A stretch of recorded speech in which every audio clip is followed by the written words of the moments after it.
Family, welcome to this edition of Impact Zone. I am Dr. Rhonda Mattox, president of the Arkansas Medical, Dental, and Pharmaceutical Association, and I'm also the host of Impact Zone. Thank you so much for tuning in each and every Monday from 11:30 a.m. Central Standard Time to 12 p.m. Central Standard Time. Family, as some of you know, we have lived in the midst of a pandemic for the last 2.5 years. COVID stole a lot from us, from lives to jobs. As of the week of October 1st, 2022, the United States had lost nearly 1.1 million lives to COVID, and most of them were over 65. As some of us self soothed, we added COVID calories and we packed on pandemic pounds. Then, when it was time to return to the real world, we didn't want to. We felt like hiding away from social situations. Well, I have a treat for you today. Today, we're sitting down with personal stylist Erica McDaniel Cartledge. Now, from the days of being the personal stylist of NFL players to today, working with a curvilicious, curvy woman, we have the amazing Erica Cartledge herself. Welcome, welcome, welcome. How are you, Erica? I'm doing well. Thank you so much for having me and allowing me to join you. Yes, yes, yes, yes. As I have followed your career over the years, I have seen you grace the cover of magazines. I've seen you even in Forbes and Brides magazine, just doing that thing and speaking to the full figured woman about having confidence in her own skin. I love it. Now, as we went into COVID, how did your personal stylist business shift? That's such a great question. Well, just like everyone, I too had to go virtual. And normally think about personal styling and shopping and being in person and out and about. And I switched the business entirely to being 100% virtual. And I really was able to ramp up what is now one of my signature programs, which is a closet detox, because everyone was at home staring at their closets full of junk they didn't want anymore. And so we built out a huge program around closet detox, switched to being able to do my services virtually. And now, even though we're back in person and doing things and outside, about 60% of my business is still virtual and the other 40% is back in person. Yes. Now I know my guests are accustomed to me interviewing probably exclusively medical professionals. And I know you're probably wondering what in the world is Dr. Maddox doing with a personal stylist on? Now, we lost our confidence in COVID, many of us. And a part of confidence is self-esteem and feeling comfortable in your own skin. And so as I listen to you talk about how color could boost your mood and enhancing confidence, I was really intrigued by it. So talk to us about how you use style and personal styling to enhance people's confidence and perhaps even their mood. Yeah, absolutely. So there's actually some science around color theory and how it boosts your mood and helps your mental health, and how you can use shades and tones and colors to actually lift your spirits. You actually have a physical response in your body to certain colors. And so when I'm talking to people and I say, you want to change your mood, you want to have more energy, you want to feel more up, use color to do that. And the way you can use color to do it is by wearing it in places that you look at and see. So putting on a shirt with some color because you see yourself in the mirror when you wash your hands. You see yourself on Zoom and when you're doing video meetings. When you're walking past a window, you catch a glimpse of your reflection. So any place that you're going to see yourself, if you are wearing a color that boosts your mood and lifts you up, there's a chemical response in your brain that responds to seeing that color. So you can do that in your shirts. You can do it on your makeup. So a bright lipstick. You can do it on your nails because when you're looking down typing, you're seeing the color on your nails. There you go. Exactly. And you can even do it in your shoes because a lot of times we're looking down and your shoes are a great way to get that little boost of color, that little pop of color that's going to give you the boost of energy. It's going to give you the serotonin, and it's actually going to release chemicals that make you feel more elevated and in a better, happier mood. I actually use that in the design of my house. And so my living room is a burst of color. It's yellow. My bedroom is sage because it's calming. Calming, yeah. and so they talk to you about having your kitchen, your dining room area, perhaps be bursts of color like maybe orange or what have. Yeah, So that may be new for some of you who are listening, but it is a theory that restaurants use and even prisons use in calming the prison population. So absolutely. I like it. I hadn't thought about it, but I really like it. I mean, I like yellows and oranges and reds and those colors. So that's really good. Um, as you are, obviously, we are two full-figured women here, and one of the things that was really striking to me as I followed your work is how confident you were. I was a person who probably rarely went sleeveless. You were just embracing it. How did you come to? And I struggle with using the word confidence, but just to embracing all of you. Yeah, I think studies show that women who spend time in watching magazines or on social media can leave feeling a little bit more disturbed and less confident. But as I looked at you, gracing the cover of the magazine, I was just like, yes, girl, yes. I mean, I'm so excited for you. How did you gain that sense of just self-awareness and confidence? Yeah, so I think it comes from a few places. The first thing is understanding who God created you to be and who you are. And so for me, that's really important to know that He created me to be someone important and special and unique and have creative abilities. And every one of us, if the world didn't need us, we wouldn't be here. And so once you understand that the world needs you and there's no person, there are billions and billions and billions of people, you are one of one. And so when you really embrace that, that really starts to change your confidence. Number two, confidence is like a muscle. So any other muscle that you want to build, any other skill that you want to build, how do you get better? You practice. And so I practice the confidence muscle. How do I practice it? The number one way is by saying nice things to myself. Now, our own voice is the voice that we hear the most in any day. And I have a toddler who says my name 10,000 times a day, and I still hear Hi, James. We love you. I still hear my voice more than I hear him screaming mommy, right? And so if you are putting negative things into your body and into your heart and into your mind, then that's what comes out. So what you put in is what you want to come out. So if I want positivity to come out, I want confidence to come out, I want love to come out, that's what I have to put in. So I say nice things to myself. What is a practical thing that you all watching can do to do that? Every time you see your reflection or you see yourself, say something nice to yourself. So think about how many times a day, especially post-COVID, that you're washing your hands, when you're walking past a window, when you're walking past a picture and you can see your reflection, you go past a mirror. Anytime you see yourself, say something nice. I really like that lipstick you're wearing, Erica. That sweater is so cute today.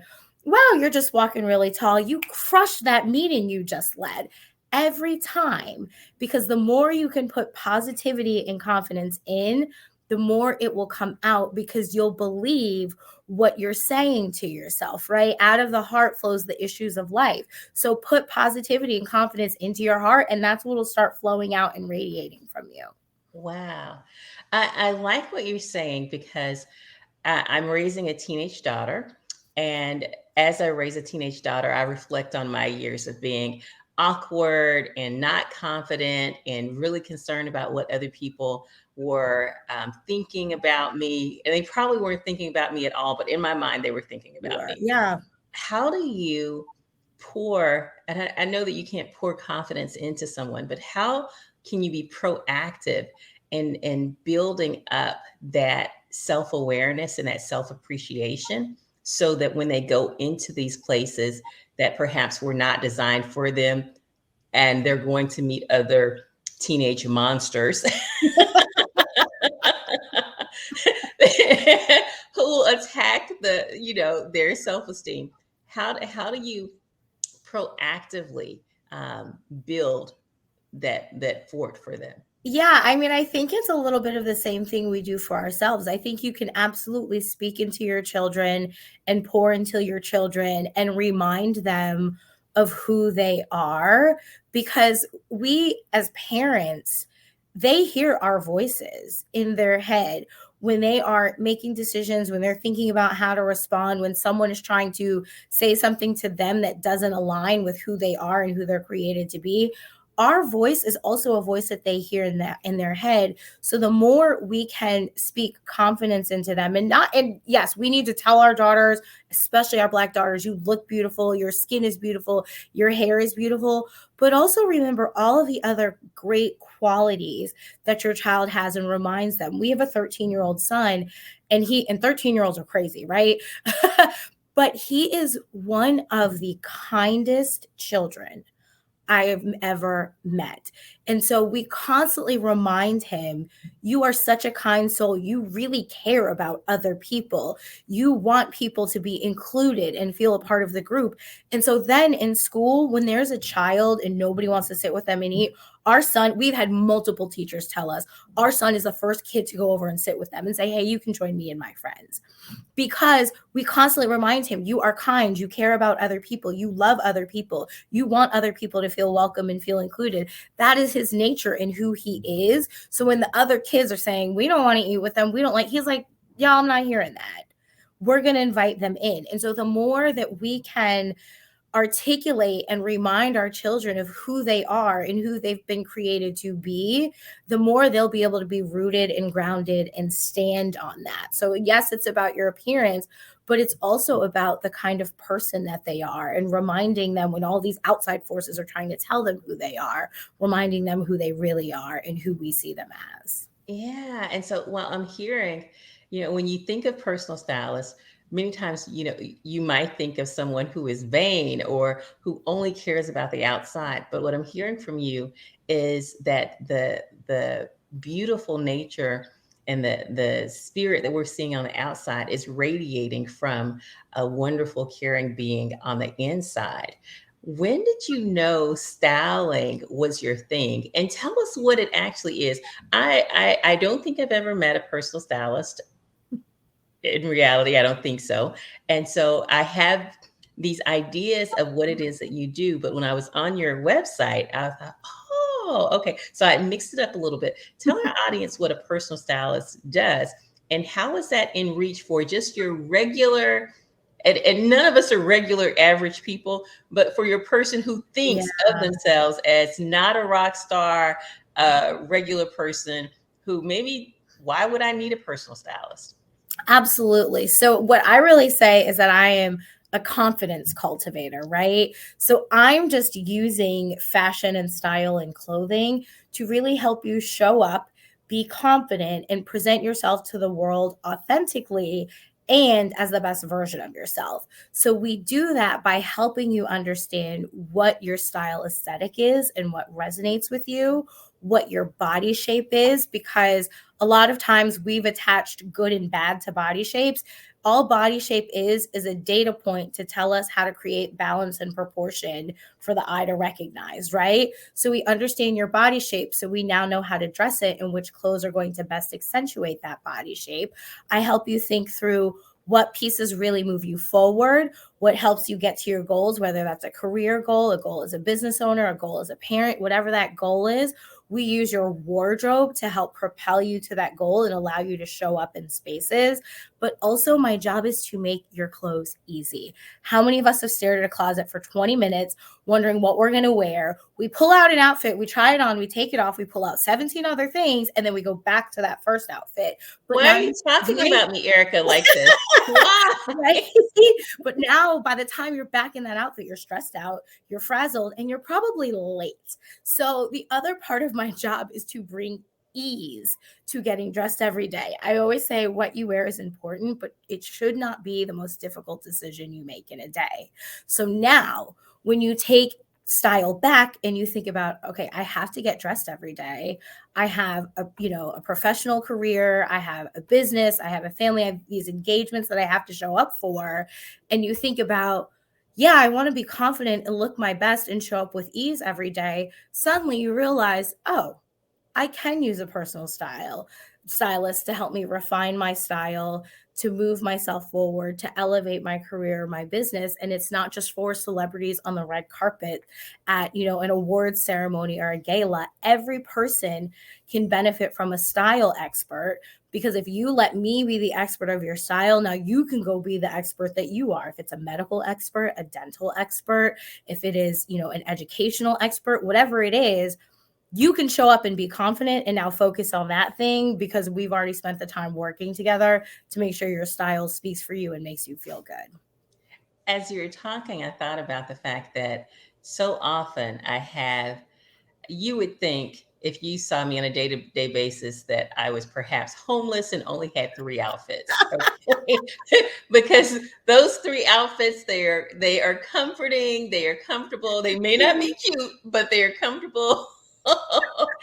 So what would you tell the person who has a closet or closets that is overflowing, and yet they show up in the world in three or four outfits consistently? And now that we have social media, after you put that one cute outfit on and post Yeah, it then as you your don't want to time, wear it again. as your photo, then you're like, oh, I can't wear that, even though that's like my power suit. You're like, well, everybody see me in it. I got to get something new. What do you tell them? So I think a lot of us have this issue. And what I really work with my clients on and encourage people to do is to curate a thoughtful wardrobe. Because if you take, most of us are not thoughtful when we're buying clothes. We do a couple of things. We just buy something to buy it. We're It's impulse on sale. shopping. It's We on got a good deal. sale. Or we do what I call panic shopping, which is I have an event, I need a thing, I go buy the thing, and then I never touch it again. But we don't actually take the time to evaluate our wardrobe, think about what makes us feel good when we wear it, and what do we really love. If we took the time to ask ourselves those questions and also think about it in terms of having a wardrobe that works together, what you would find is you want to replicate more of what you love. And as you build a wardrobe filled with pieces of more of what you love, then you stop buying things that you're constantly swiping past to get dressed every day. And so you really want to think about curating a wardrobe of what you love and curating a wardrobe that has pieces that can be mixed and matched and worn together, because that's really how you get a versatile wardrobe. Isn't by having more stuff, it's by having more pieces that work together with one another. So I always say your wardrobe should be like a family and be related. Some pieces will be siblings, right? So if you wear a suit, the jacket and pants are siblings, but you could put that with a first cousin. You could put that jacket with a dress and it matches. You can wear those pants with a sweater and it still goes together. So it all is related, but some pieces will be siblings, some pieces will be first cousins, but they'll all work together for the greater good of the person wearing it.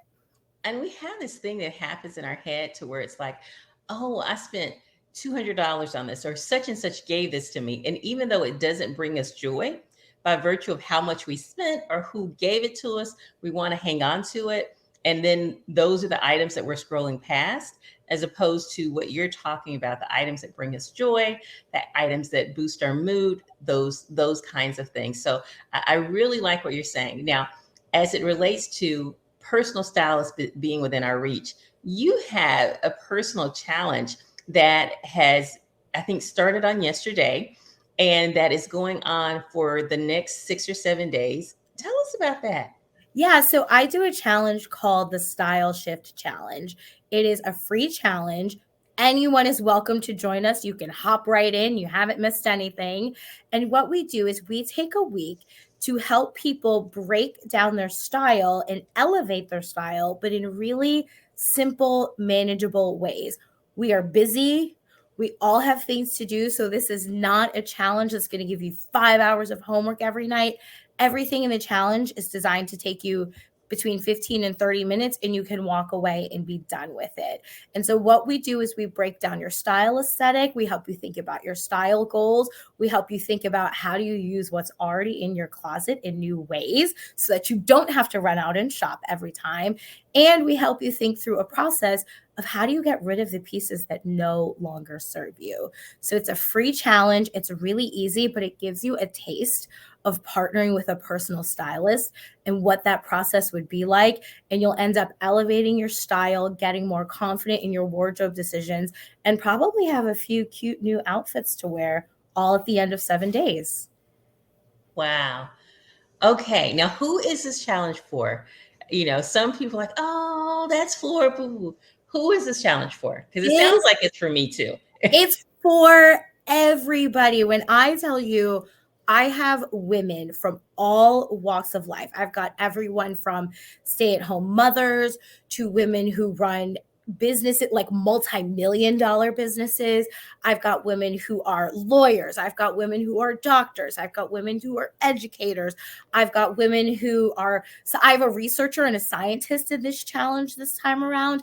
I mean, this is for any and everybody who just feels like they need a little bit of a push in their style, who wants to maybe get out of a style rut, who wants to better understand their body and what works for it. This is for everyone, and also all ages. I mean, the ages run the gamut in the challenge this time. So do not be discouraged or deterred or think this is not for you. It is designed exactly for you. I love it. I love it. I love it. Now, you have this saying called "Don't yuck on my yum," and I love it. And I want you to explain that saying and when it is most appropriate. And guys, this is a tweetable moment. So go ahead and get your tweets, Twitter, Facebook hands together. This is something you want to tweet to remind yourself. Don't allow anyone to yuck on your yum. Tell us about that. Yeah, so yucking on a person's yum is just when you go out of your way to put down something that makes another person happy or brings them joy. And so, the reason I say that is because a lot of times, particularly as a curvy woman or a plus size woman, people have opinions about your body, or they don't want to see you happy or want to see you in a bathing suit and all of these things. And so, an example I use is I had posted a video that talked about, in 2023, we're going to stop saying mean things to ourselves. We're just going to love our body as is in whatever state that it's in. We're going to walk confidently and powerfully into every room that we enter. And someone came on my post and was like, you're promoting obesity. And if you want to die at an early age, that's fine, but don't tell other people in it, which the post had nothing to do with any of that. And I said, wow, they're really trying to yuck on my yum. But the reason I use that is because most of the time when people have a response to us, when people react to something we do or say, it says more about them than it says about us. And so how sad must you be if you're going to go out of your way to find a perfect stranger and take the time to yuck on their yum? And that says more about the person who is feeling unhappy or is triggered by the fact that I'm telling everybody and everyone in whatever body you have that you can take up space and you can be confident and you can be happy and you can say nice things to yourself. That's a them problem, not a me problem. And so when someone comes and they yuck on your yum, or they're putting you down, or they're being condescending, that says more about the other person than it will ever say about you. What will be said about you is how you respond to them. Mm-hmm. But when they're coming to yuck on your yum, that has way more to do with them and whatever it is they're feeling and whatever may have triggered them than it has to do with you and what you're doing. So I don't want you to let other people yuck on your yum, especially if you're feeling good and you're feeling positive and you're feeling confident. That is good for you, and I want that for you. And what I like about what you're saying is that it gets to the heart of destination happiness. So many of us feel like when I lose the weight, then I'm going to go shopping. When I lose the weight, then am I going to wear the bathing suit? When I lose the weight, or when I get this job or get this education, then I will be happy. And what you are saying and what you're promoting and what you're living is, yeah, that too. But right now, enjoy this moment, enjoy this body. And, I remember saying, looking at myself in the body and thanking my body for, you've never spent a night in the hospital. You're not da da da da da. And really, and looking at me in my birthday suit, saying these positive things to myself. And it's interesting because I am probably the heaviest that I've ever been. Um, but I am so confident Yeah. these days. With my COVID calories, my pandemic pounds, my love handles, and all of that, just very confident. And my focus is really on I want to be healthy. So certainly, I'm making it a priority to cook healthy, to meal prep, to I want to say to exercise. I'm prioritizing it in my mind, though my body has not done it yet. But I don't want to lie to my Rejoice listeners, but I am preparing to prioritize the exercise piece. But Yeah. I'm doing all of these things and just still confident. And so I love what you're saying about not allowing anyone to yuck on your yum. And I would say be proactive about it. Already stated I have a teenage daughter, and so one of the things that I love to tell her is, you're amazing just the way you are. Mm-hmm. She came home, she begged us to get these braids. She wanted to get braids with the beads Oh on, yeah. Yep. with the beads on them, and I was not remotely interested in that, but she talked us into it. And so she came home one day and she just jerked her braids off, and she went to sleep. And so I didn't know what happened, but I knew it had been a heavy day for her. So when she came back, I was like, so what happened? And she told me this little boy said her braids were too loud and da da da da da, and she was tearful, so she took them off. And there's something that she nor her dad likes about me, that I could be bothered one way or the other about, and choose to do it anyway. And so I said, we are Mattox women. And I went on to say, does your dad like this? No. Do you like it? No. I said, do I care? No. I said, we are Mattox women. We wear our hair the way we want to. We dress the way we like. Does it bring you joy? Yes. Well, we're putting these beads back on. Now, mind you, I didn't even really like the beads myself. But Right. she was going to not wear those beads because she didn't want to wear the beads. It wasn't going to be because someone else. knucklehead boy Yeah. snotty nosed boy said those beads were too loud. So really preparing our kids in advance for the world. And then here's the thing, and then us not being those monsters to them as well. Yeah, exactly. We're afraid of what other people are going to say about them. And so we'll say this stuff like, well, brush your teeth so no one is da da da, your breath smell, whatever it is. Right. We're not intentionally trying to harm them, but we are trying to keep the world from saying it. And so we'll say it so the world doesn't say it, so they can. So we don't want to be those people either. Right. So you have an amazing, is James 3 or 4? He's 3. Yeah. Amazing 3-year-old that I absolutely adore. I'm his godmother on the Facebook side of it. And hi, James. What are you doing, or what did your parents do to prepare you for this? Yeah, so my parents, I am blessed that they raised us to believe that we could do anything, that we could try anything, and that they would, support and endorse it. And I think so, even when I was younger, my mom would ask me, okay, I'm going out, help me pick out my outfit. They would let me choose my own clothes. And so that helped nurture my style, but more so, it helped me feel confidence in my abilities and gave me the confidence to say, okay, I'm going to step out and start a business. I'm going to create this thing.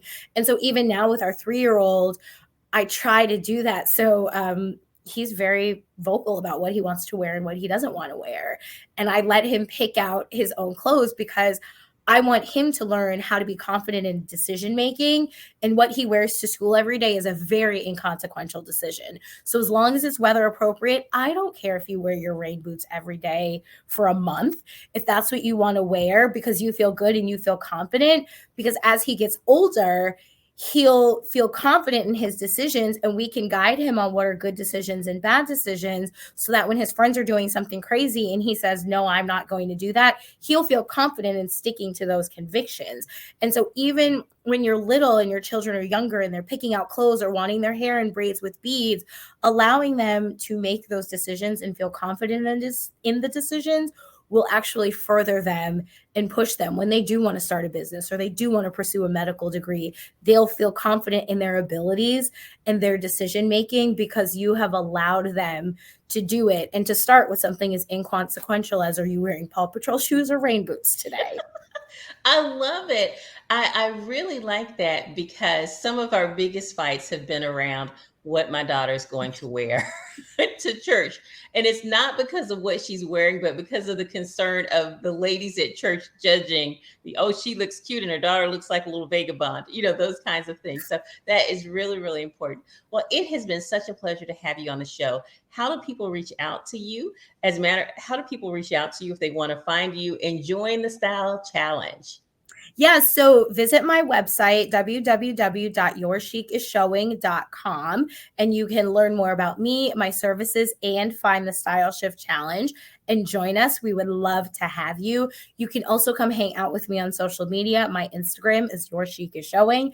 Facebook is Your Chic is Showing. And Twitter you are Chic is Showing, just because it was too many letters. But you can find me all of those places. I would love to connect and spend some time with you and answer questions that you have. And I just really appreciate you having me. Thank you, thank you, thank you. And thank you, Rejoice listeners. Tune in every week from 11:30 a.m. to 12 p.m. Central Standard Time each Monday. And remember to step outside of your comfort zone and make an impact. Bye-bye.